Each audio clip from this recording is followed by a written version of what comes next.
I'm not on anyone's side. I disgraced my people.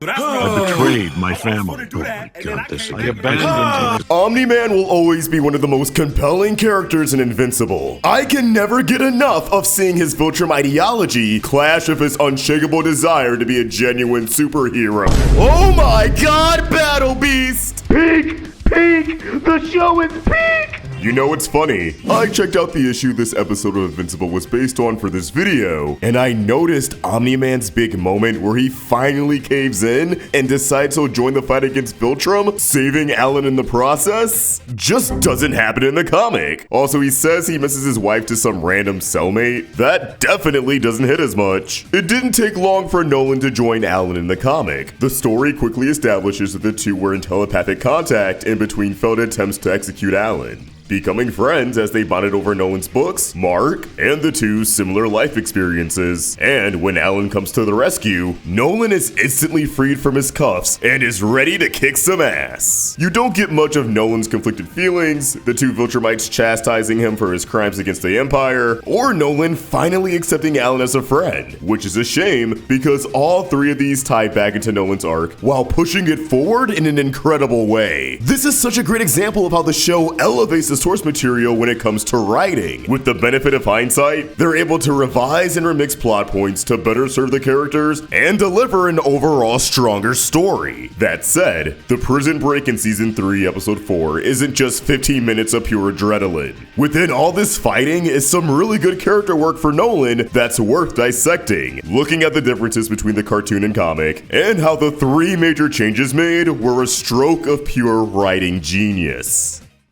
Isn't it messed up that the season just premiered last week and we're already halfway through? I hate streaming, man! Also, if you end up enjoying this video, I'd deeply appreciate it if you threw it a like and subscribe to the channel. We got plenty of other Invincible videos for you to check out, like this analysis on Oliver, and this video on why the animation is a lot weaker than what most people desire. Not this episode though, it kinda popped off. The biggest thing this intergalactic prison break excels at in the show over the comic is that it does a much better job at showing us the kind of person Nolan truly is. The person he's been running away from for quite some time. When Invincible first premiered, it was easy to see Nolan as another take on evil Superman, but considering that status quo only lasted for a season before the story started challenging his morality, I'd argue it's more of a subversion. Instead of what if Superman was evil, it's what if someone evil became Superman. What I mean is that Nolan came to Earth with the intent of ruling it with an iron fist. Part of that plan entailed creating a Superman-like persona with Omni-Man, gaining humanity's trust, and starting a family, breeding another Viltrumite warrior to aid in the invasion. But what Nolan failed to account for is that he actually loves all of this. Like, more than he loves Viltrumite's cause and the role he has to play in it. Nolan became attached to the Earth and sincerely loved fighting for the little guy without even realizing it. He's always struggled with the inevitability of betraying mankind and his family, as seen in the post-credits of the Adam Eve special. And when he finally pulled the trigger with the infamous Chicago incident, he lost his will to live. He was able to shut off his brain and deceive himself in the moment, spouting Viltrum rhetoric to his son and wasting countless lives to prove a point. But Mark brought him back to reality by appeasing to his heart and addressing Nolan as the father who loved him before he had any powers, the person Mark still saw before him. Nolan didn't want to face it then, but he truly enjoyed his life as Mark's father and as Omni-Man. Being a savior, a protector, a hero is in his nature, as evident with his time on Thraxa.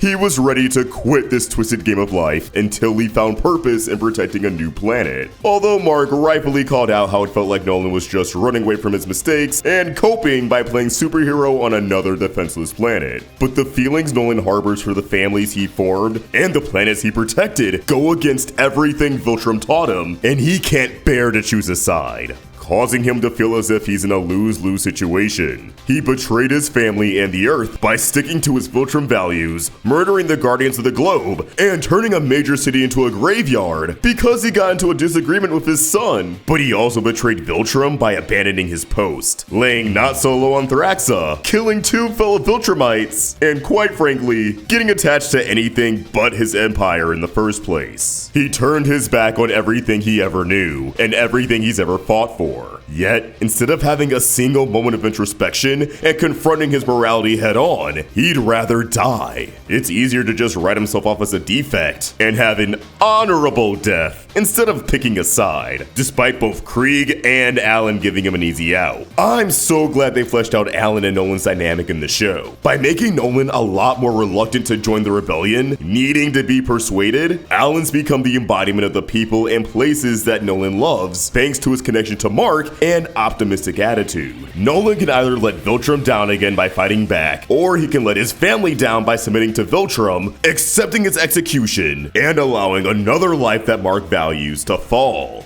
Evidently, he's rocking with family over the Empire when push comes to shove. Another big change between the comic and show is Nolan's execution. In the comic, the two Viltrumites summoned to kill him simply say that he was their hero growing up, so it sucks to see him like this, and that it's an honor to be the ones to kill him. But in the show, not only did you already have this moment in season 2, here, they're laying out all of his sins before him, and just about everything he's guilty of in the eyes of Viltrum can be applied to his guilt over Earth. Deserting his post, deserting his family, murdering Viltrumites, murdering innocent human beings, betraying his home planet, and betraying his home planet. It's clear which betrayal weighs more heavily on Nolan though. When asked if his treason against Viltrum was worth it, he firmly asserts that it was. But knowing he values his family, the Earth, and Thraxa more than being the perfect warrior isn't enough for him to back out of his execution. And I believe that harkens back to Nolan's true nature, the superhero that lies within him. Throughout his time in this prison, Alan's been trying to appease Nolan by convincing him that he's a valuable asset who can change the tide of war.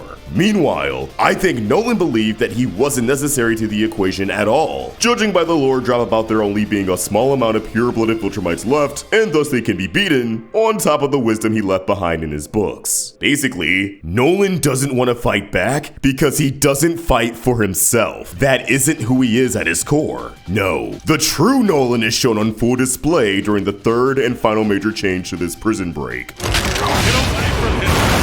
In the comic, Alan is able to derail Nolan's execution and free his comrade without breaking a sweat. In the show, it's much more of a struggle that has Alan knocking on death's door. Only then, when Alan's life is in danger and Nolan's at risk of losing his only connection to his old life and his family, is Nolan able to break free from his restraints and take a firm stance against Viltrum, finally embracing Alan as a friend in the process. No Viltrumite would do such a thing for another. You would? Nolan doesn't fight for himself. He fights for the people around him. The people he cherishes and holds near to his heart. The people who love him for who he is as a person, not as a warrior. And he fights for the people who are in need of defending. That's his true nature. That's Nolan Grayson, aka Omni-Man. It just took a few hundred years and a lot of bloodshed to figure it out. It happens, man. Nolan can't redeem himself by returning to Earth and hoping he'll be accepted with open arms. Realistically, there's no chance he'll be forgiven by anyone who witnessed what went down in Chicago, barring familial connections. The fact that the guy whose face got used to split a train in half is one of the few people who could eventually forgive him is kinda crazy. The path to redemption is dedicating his life to defeating Viltrum, liberating all the planets that have fallen victim to the regime,